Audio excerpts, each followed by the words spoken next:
Larry, you want to start on the left there?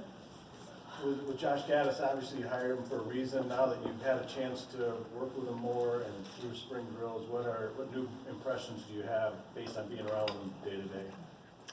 Really all positive, tremendous teacher, a lot of energy, brings a lot of energy to meetings, to the practice field. I mean, he's coaching a lot of people every play. So it's, I think that's been a good theme for all of our coaches.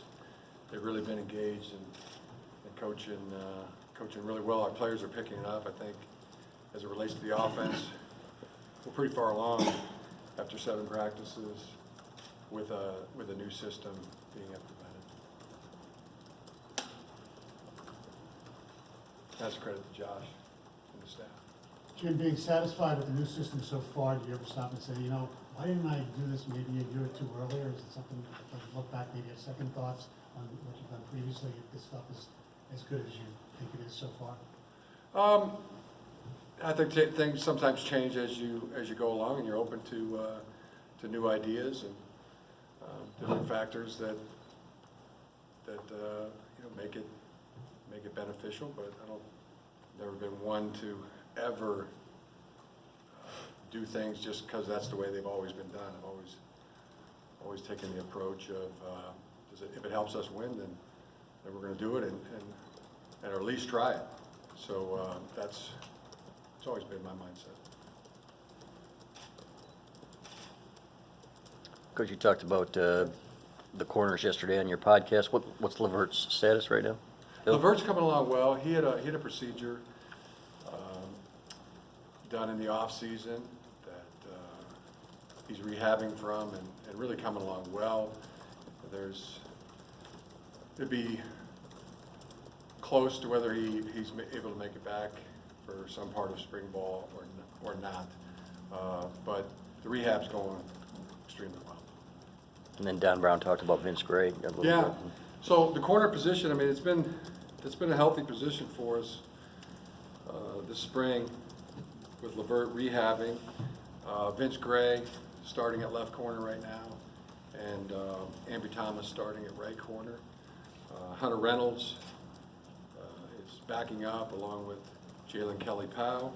Jalen Kelly-Powell is also backing up at the nickel. So Miles Sims, Jamon Green have also been in the mix, and they're coming along good so far this spring. So that's been it's been a good, healthy position for us. Jalen Perry has also worked in, and he's on the depth chart along with Jared Davis, and then John Batty, who's a student tryout that's done a nice job. He's all indications are that he's making the football team. So it's been a good position. The nickel position, that's Brad Hawkins is a starter there. He's doing an excellent job. He's also backing up at both safety positions, both the rover and the free. Right now, Josh Medalis and Jamarick Woods are the 2 starting safeties. Lewis Grodman is backing up Brad, and so is Sammy Foston. Jamon Green, Tyler Cochran are also in the mix, along with Quinn Rothman. So that's also been another position of good health for us. Kyle? What's the situation at kicker? Is Quinn the guy, or is that a competition between him and Jake? It's neck and neck right now. Charting all the kicks, it's extremely close. Quinn's like maybe 15 of 17 or 16 of 17. Jake Moody is like 15 of 16 or 15 of 17. They're right there neck and neck. So it's a good competition going on at kicker. Jim, you mentioned Ben Van Sumeren a few times, Mm-hmm. running back. Is he a running back, or is he one of the hybrid backs, or are you just tailback? Yeah, tailback, but he can also, I would call it a hybrid in the sense that that tailback can also be an H-back. But he is definitely cemented in as in the running back rotation as well. Right now, True Wilson's the starter. Julian Garrett's backing up. Ben Van Sumeren is the backup tailback right now, second team, and then Julian, Nick Capitino is another person who tried out, who's in school here and tried out, and looks like he's making the team. Christian Turner I think we'll have Christian back either this Sunday or by the following Friday practice. So Christian should make it back for 4 or 5 practices. He had a soft tissue hamstring, early on in practice, I think day 2, but he's progressing well. Hassan Haskins has also been limited this spring. He has a prior meniscus that's trying to get through what he can in spring ball, and so far it's been a couple practices. May make it back for some practices toward the end, but I think he's going to need a procedure when spring football practice is over. Zach Charbonnet's coming along really well. He had an existing injury coming out of high school that was fixed when he got here in January. Not going to be able to do any spring ball this session, but he'll be back and it'll do fine. Jared Char's been out all of spring ball, but hopefully he gets back for some work this spring. He had a hamstring from winter conditioning. Lucas Andrighetto unfortunately tore his ACL in our last practice, and it was just really makes me physically sick. He was doing so well. He switched position from safety to running back and was doing great. I mean, he was up high in the depth chart, right in there with Van Summer. And but he'll be back. Have a surgery here in a week or 2 when the swelling goes down. But phenomenal young man. He, from my neck of the woods out in California, went to St. Francis High School out there, won a state championship, had an interception in the state championship game, and also threw a 2-point conversion on muffed field goal. So that was a tough break, but his attitude's great, and he'll be back. So that's where we are at running back. Been really healthy in the offensive line. That's been a position of strength for us the entire spring. Ben Bredesen, left guard, center Cesar Ruiz, Michael Owenu starting right guard, John Runyon's the left tackle, and too close to call who the right tackle is right now. Andrew Stuber, Jalen Mayfield. It's neck and neck there, but they're progressing well. Chuck Filiaga is backing up Ben Bredesen. Steve Spinalis is backing up Cesar Ruiz. Ryan Hayes is backing up at left tackle, and Robinson and Jokic are playing both left and right tackle. We've got a lot of good depth there as well. Joe Honingford is at right guard backing up, and Griffin Corcoran is having a really good spring. Really happy with him. Andrew Vistardis is playing all positions, center and guard, and Jeff Spade is the number 3 center right now. So it's a group that every day they're out there. Every day they're practicing, and every day you can count on that group. So it's been a real source of strength for the team. Can really say that about the defensive line as well. Aiden Hutchinson is having a great spring. He's becoming a dominant player. He's elevated his game, played in all 13 games as a true freshman, and he's just doing an incredible job. Donovan Jeter's our starting 3-tech right now. He continues to be an ascending player. He appears hell-bent on being the starting defensive tackle. Quiddy Pay, also nothing but good there, doing a tremendous job. And Carlo Kemp, talked about him before. He's extremely strong. He's our starting nose. And then the backups, there's been some fluctuation there. Luigi Villian has come on at defensive end. He's backing up Quiddy. Mozzie Smith backing up Carlo right now, and Ben Mason is in that rotation,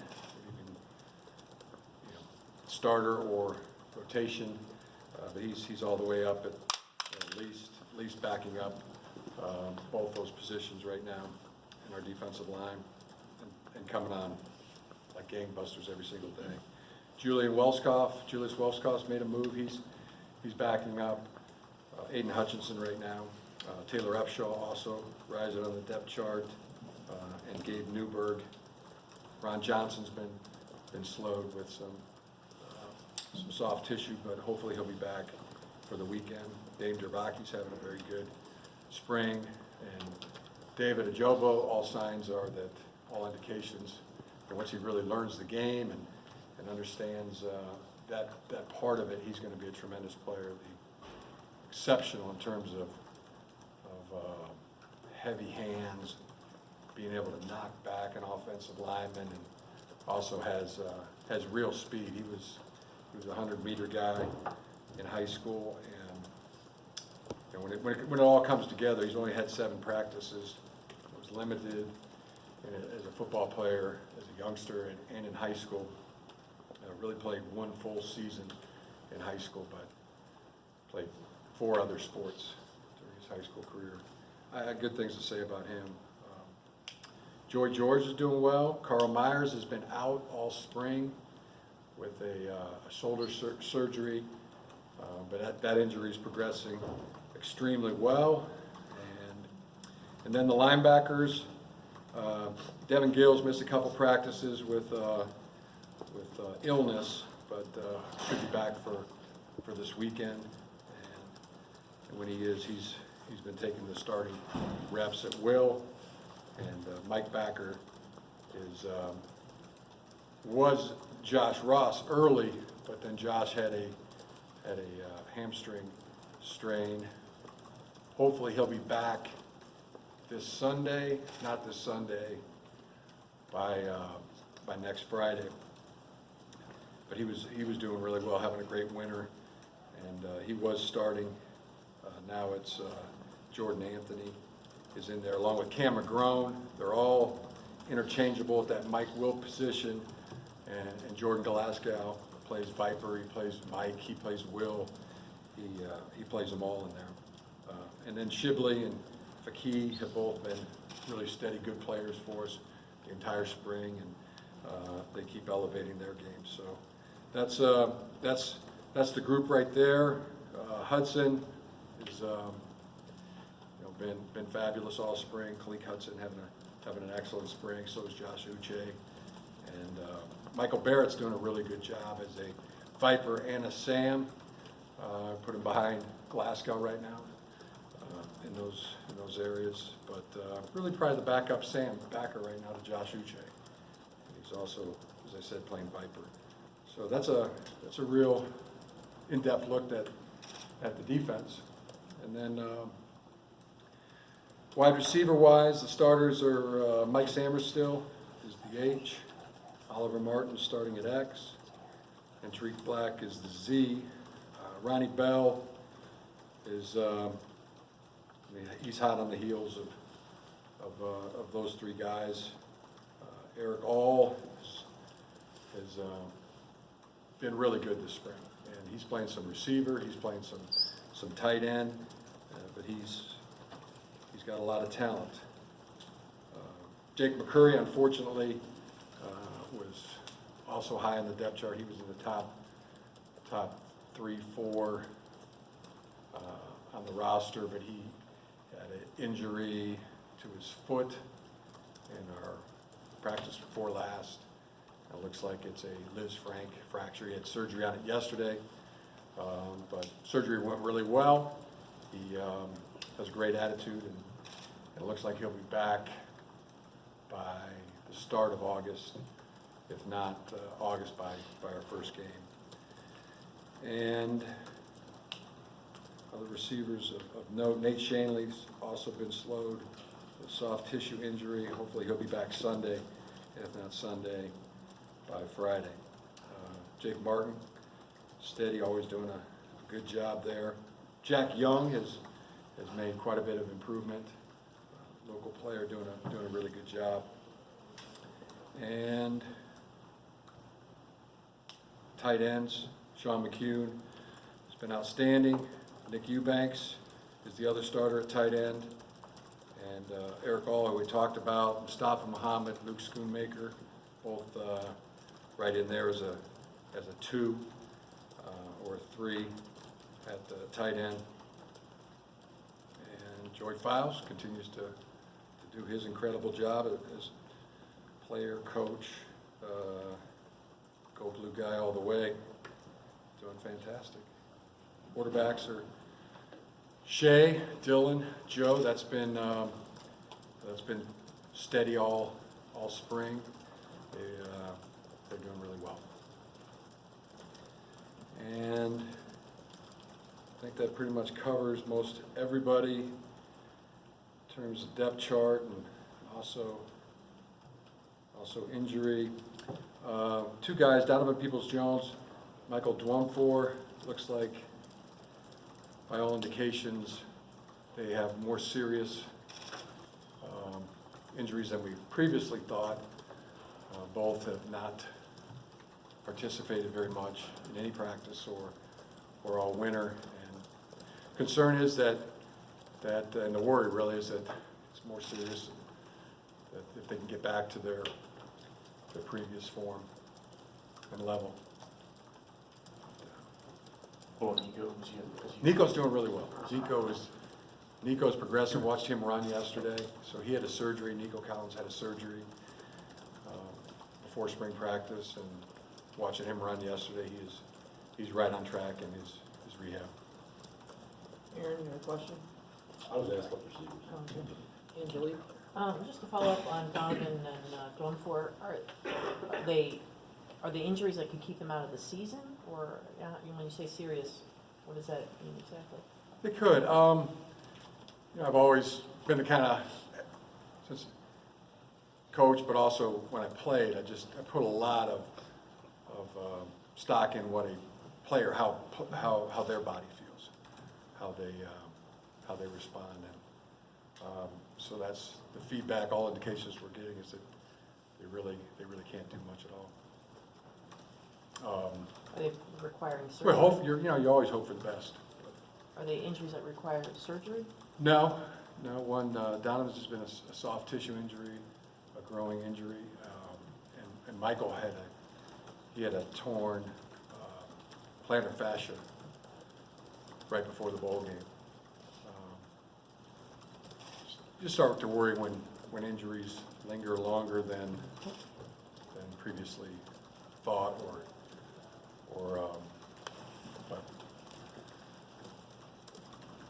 longer than the time it usually takes. I think nobody knows their body better than the actual person or athlete. Adam, no, you good? Angelique, did you have something else? Hi, Ed Warner, Friday, Jim said that this offense is tailor-made, his words for Shea Patterson. How have you seen, and he singled out Shea, so I'm not doing that. How have you seen that marriage work with Shea in this offense, Shea in particular?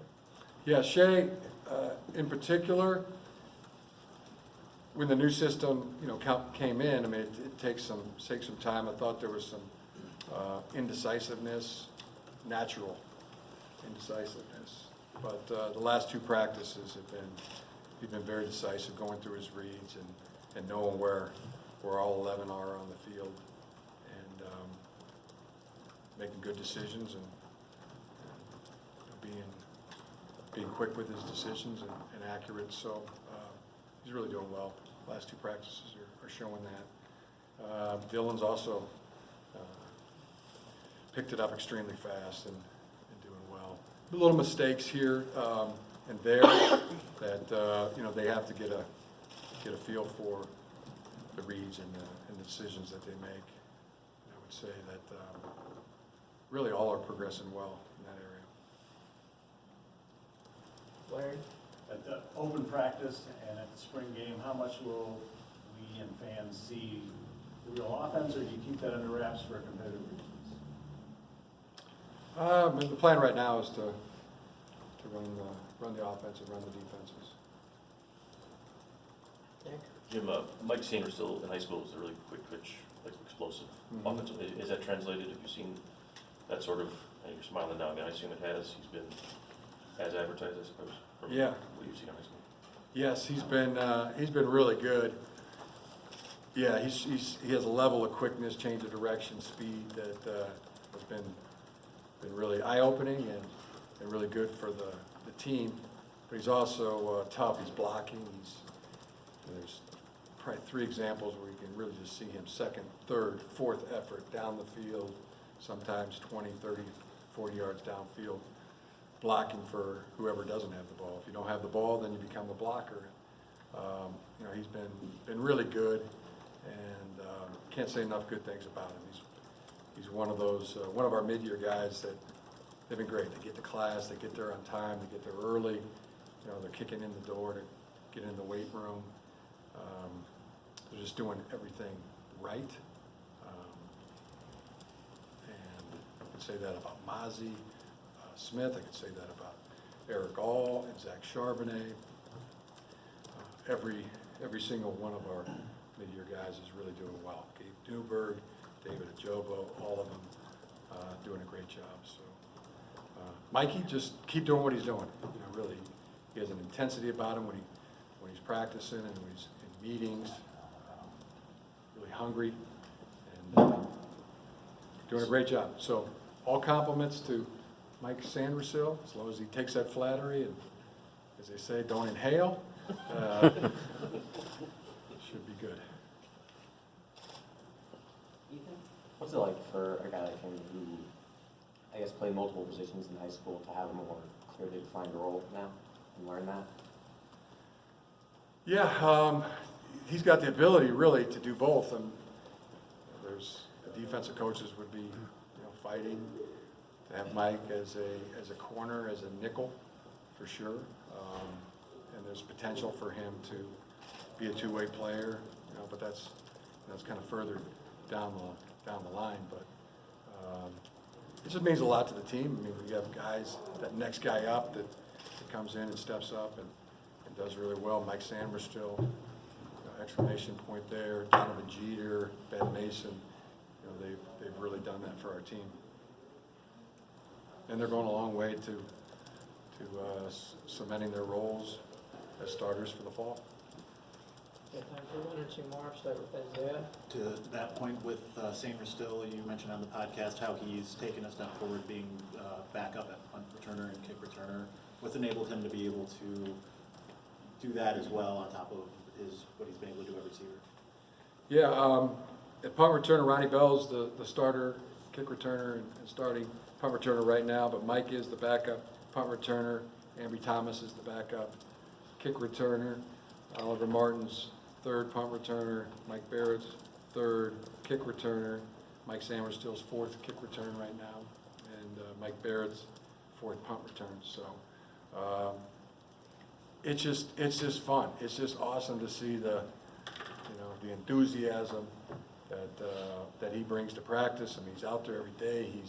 He's hell bent on learning what everything that he can, and he's excited for every drill and every rep that he can get.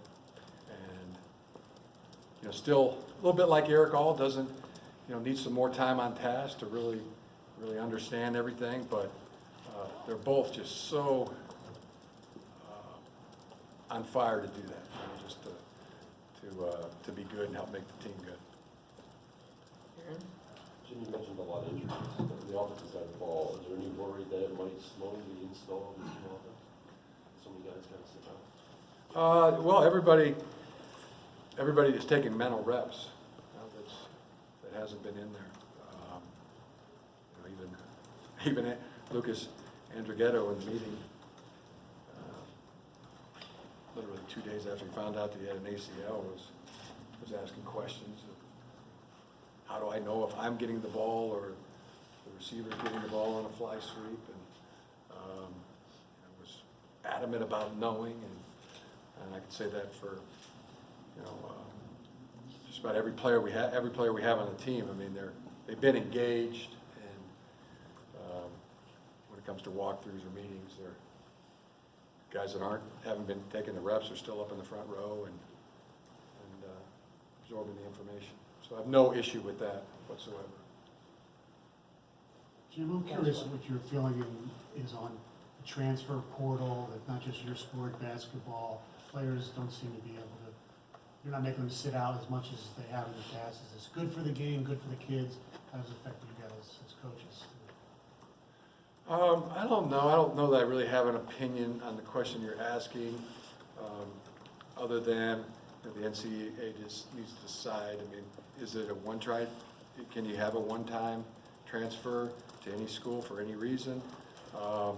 Or are we under the same rules that we have been under that are in the rule book, because it's gotten, we're in an abyss in terms of that right now.